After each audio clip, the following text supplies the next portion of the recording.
ओम शांति। आज 30 अक्टूबर 2024 की शाकाहार मुरली। आज बाबा ने कहा, मीठे बच्चे, एक बाप की याद में रहना ही अव्यभिचारी याद है। इस याद से तुम्हारे पाप कट सकते हैं। प्रश्न, बाप जो समझाते हैं उसे कोई सहज मान लेते, कोई मुश्किल समझते। इसका कारण क्या है? उत्तर, जिन बच्चों ने बहुत समय भक्ति की है, आधा कल्प से पुराने भक्त हैं, वो बाप की हर बात को सहज मान लेते हैं, क्योंकि उन्हें भक्ति का फल मिलता है। जो पुराने भक्त नहीं, उन्हें हर बात समझने में मुश्किल लगता। दूसरे धर्म वाले तो इस ज्ञान को समझ भी नहीं सकते। ओम शांति। मीठे मीठे रूहानी बच्चों प्रति रूहानी बाप बेट समझाते हैं, तुम बच्चे सब क्या कर रहे हो? तुम्हारी है अव्यभिचारी याद। एक होती है व्यभिचारी याद और दूसरी होती है अव्यभिचारी याद। तुम सब की है अव्यभिचारी याद। किसकी याद है? एक बाप की। बाप को याद करते करते पाप कट जाएंगे और तुम वहां पहुंच जाएंगे। पावन बनकर फिर नई दुनिया में जाना है, आत्माओं को जाना है। आत्मा ही इन आर्गन्स द्वारा सब कर्म करती है ना। तो बाप कहते हैं, अपने को आत्मा समझ बाप को याद करो। मनुष्य तो अनेकानेकों को याद करते हैं। भक्ति मार्ग में तुमको याद करना है एक को। भक्ति भी पहले पहले तुमने ऊंच ऊंच शिव बाबा की ही की थी। उनको कहा जाता है अव्यभिचारी भक्ति। वो ईश्वर को सदगति देने वाला रास्ता बाप है। उनसे बच्चों को बेहद का वर्षा मिलता है। भाई भाई से वर्षा नहीं मिलता। वर्षा हमेशा बाप से बच्चों को मिलता है। थोड़ा बहुत कन्याओं को मिलता है, वह तो फिर जाकर हाफ पार्टनर बनती है। यहाँ तो तुम सब आत्माएं हो। सब आत्माओं का बाप एक है। सबको बाप से वर्षा लेने का हक है। तुम हो भाई भाई, बल शरीर स्त्री पुरुष का है। आत्मा सब भाई भाई है। वह तो सिर्फ कहने मात्र कह देते हैं, हिंदू मुस्लिम भाई भाई, अर्थ नहीं समझते। तुम अभी अर्थ समझते हो। भाई भाई माना सब आत्माएं एक बाप के बच्चे हैं। फिर प्रजापिता ब्रह्मा के बच्चे भाई बहन हैं। अभी तुम जानते हो, इस दुनिया से सबको वापस जाना है। जो ही मनुष्य मात्र है, सबका पाठ अपूरा होता है। फिर बाप आकर पुरानी दुनिया से नई दुनिया में ले जाते हैं, पार ले जाते हैं। गाते भी है कि भैया पार लगाओ, अर्थात सुख धाम में ले चलो। यह पुरानी दुनिया बदलकर फिर नई दुनिया जरूर बननी है। मूल वतन से लेकर सारी दुनिया का नक्शा तुम्हारी बुद्धि में है। हम आत्माएं सब स्वीट धाम शांति धाम की निवासी है। यह तो बुद्धि में याद है ना। हम जब सतयुगी नई दुनिया में हैं, तो बाकी और सभी आत्माएं शांति धाम में रहती है। आत्मा तो कभी विनाश नहीं होती। आत्मा में अविनाशी पाठ भरा हुआ है। वह कभी भी विनाश नहीं हो सकता। समझो, ये इंजीनियर है, फिर 5000 वर्ष बाद हूबहू ऐसा ही इंजीनियर बनेगा। यही नाम रूप देश काल रहेगा। यह सब बातें बाप ही आकर समझाते हैं। यह अनादि अविनाशी ड्रामा है। इस ड्रामा की आयु 5000 वर्ष है। सेकेंड भी कम जास्ती नहीं हो सकती। यह अनादि बना बनाया ड्रामा है। सबको पाठ मिला हुआ है। देही अभिमानी हो, साक्षी हो, खेल को देखना है। बाप को तो देह है नहीं, वो नॉलेज फुल है, बीज रूप है। बाकी आत्माएं जो ऊपर निराकारी दुनिया में रहती है वो फिर आती है नंबरवार पाठ बजाने। पहले पहले नंबर शुरू होता है देवताओं का। पहले नंबर की डिनास्टी के चित्र है, फिर चंद्रवंशी डिनास्टी की भी चित्र है। सबसे ऊंच है सूर्यवंशी लक्ष्मी नारायण का राज्य। उन्हों का राज्य कब कैसे स्थापन हुआ कोई मनुष्य मात्र नहीं जानते। सतयुग की आयु ही लाखों वर्ष लिख दी है। कोई की भी जीवन कहानी को नहीं जानते। इन लक्ष्मी नारायण की जीवन कहानी को जानना चाहिए। बिगड़ जाने माथा टेकना अथवा महिमा करना यह तो रॉन्ग है। बाप बेट मुख्य जो है उनकी जीवन कहानी सुनाते हैं। अभी तुम जानते हो कैसे इनों की राजधानी चलती है। सतयुग में श्री कृष्ण था ना, अब यो कृष्णपुरी फिर स्थापन हो रही है। श्री कृष्ण तो है स्वर्ग का प्रिंस। लक्ष्मी नारायण की राजधानी कैसे स्थापन हुई यह सब तुम समझते हो।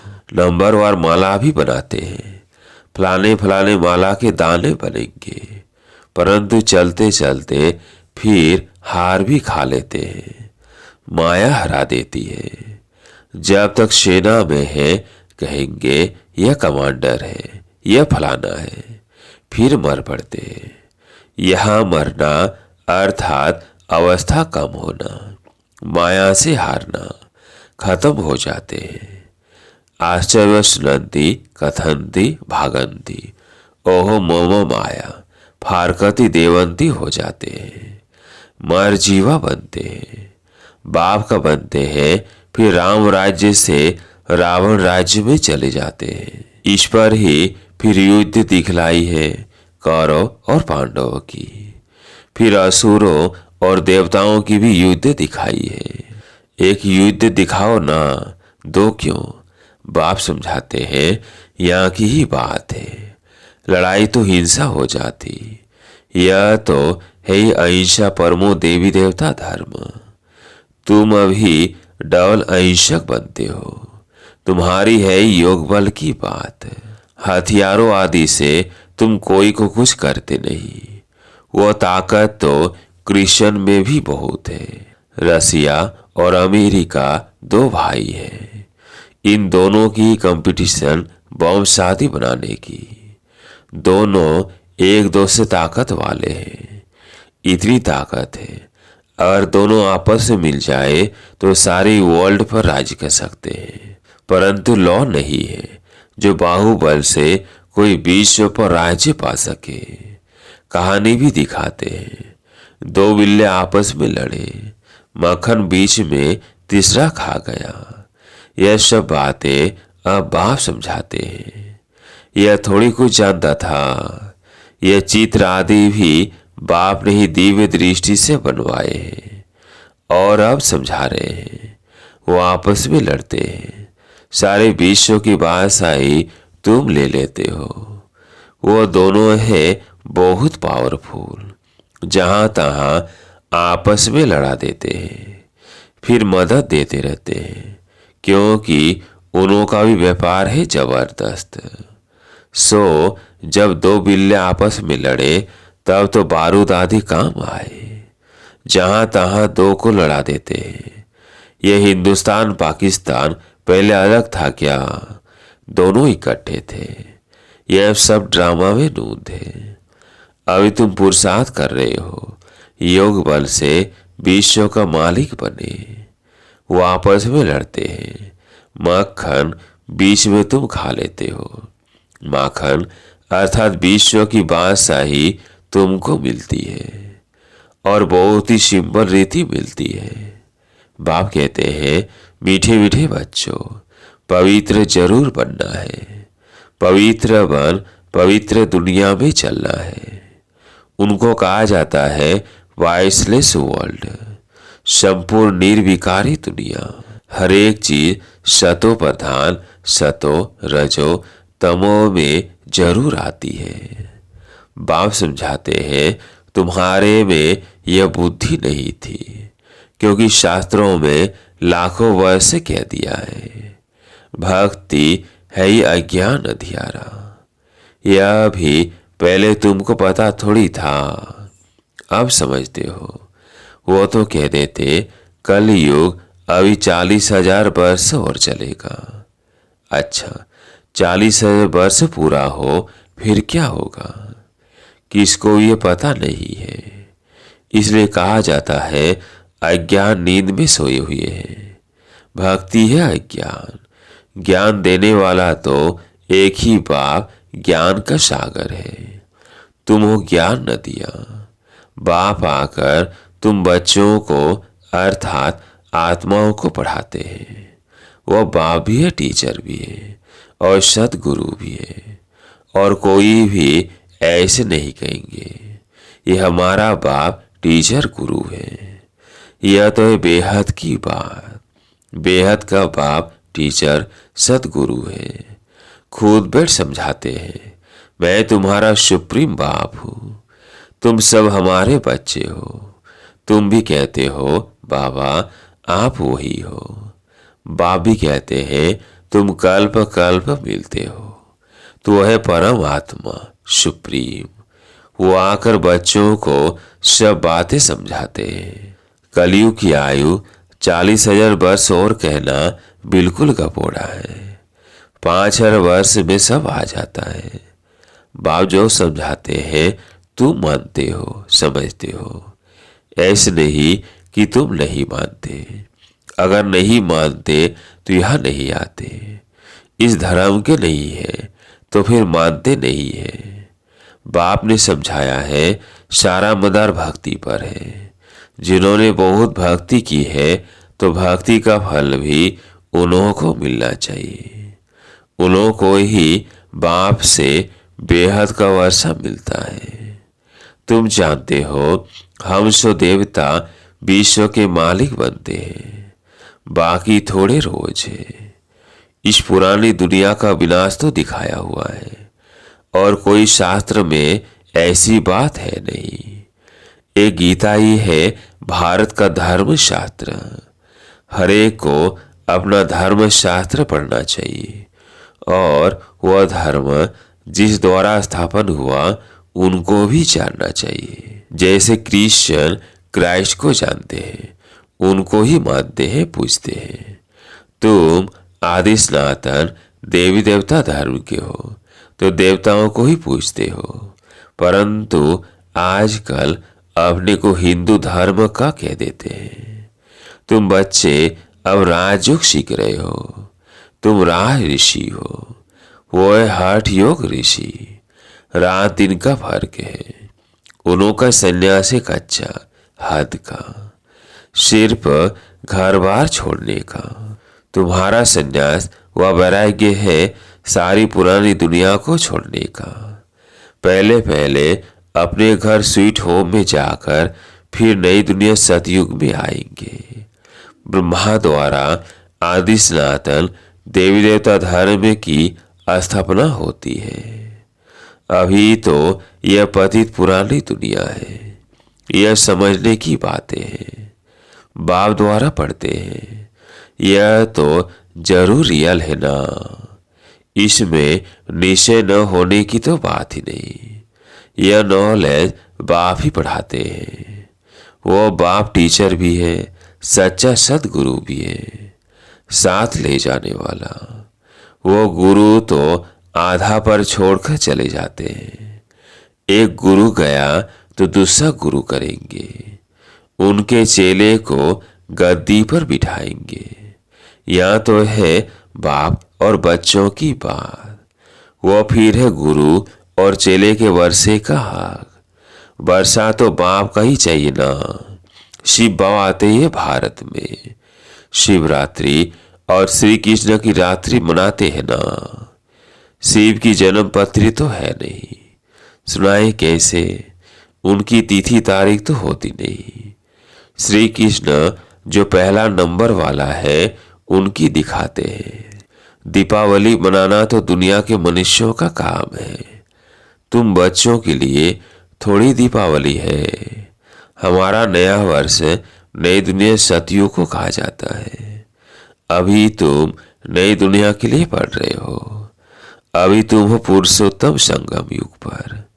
उन कुंभ के मेलों में कितने ढेर मनुष्य जाते हैं। वो होता है पानी की नदियों पर मेला। कितने ढेर मेले लगते हैं। उनों की भी अंदर बहुत पंचायत होती है। कभी कभी तो उनों का आपस में ही बड़ा झगड़ा हो जाता है, क्योंकि देहाभिमानी है ना।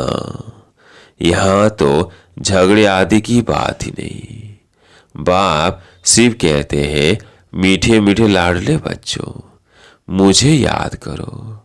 तुम्हारी आत्मा जो सतो प्रधान से तमो प्रधान बनी है, खाद पड़ी है ना, वो योग अग्नि से ही निकलेगी। सोना लोग जानते हैं। बाप कोई पतित पावन कहते हैं। बाप सुप्रीम सोनार ठहरा। सबकी खाद निकाल सच्चा सोना बना देते हैं। सोना अग्नि में डाला जाता है। यह है योग अर्थात याद की अग्नि, क्योंकि याद से ही पाप भस्म होते हैं। तमो प्रधान से शतो प्रधान याद की यात्रा से ही बनना है। सब तो शतो प्रधान नहीं बनेंगे। कल पहले मिसल ही पुरुषार्थ करेंगे। परमात्मा का भी ड्रामा में पार्ट नुधा हुआ है। जो नूंद है वो होता रहता है, बदल नहीं सकता। रील फिरता ही रहता है। बाप कहते हैं, आगे चल तुमको गुह्य गुह्य बातें सुनाएंगे। पहले पहले तो यह निश्चय करना है, वह सब आत्माओं का बाप, उनको याद करना है। मन मनाव हो का भी अर्थ यह है। बाकी श्री कृष्ण भगवानुवास तो है ही नहीं। अगर श्री कृष्ण हो फिर तो सब उनके पास चले आए, सब पहचान ले।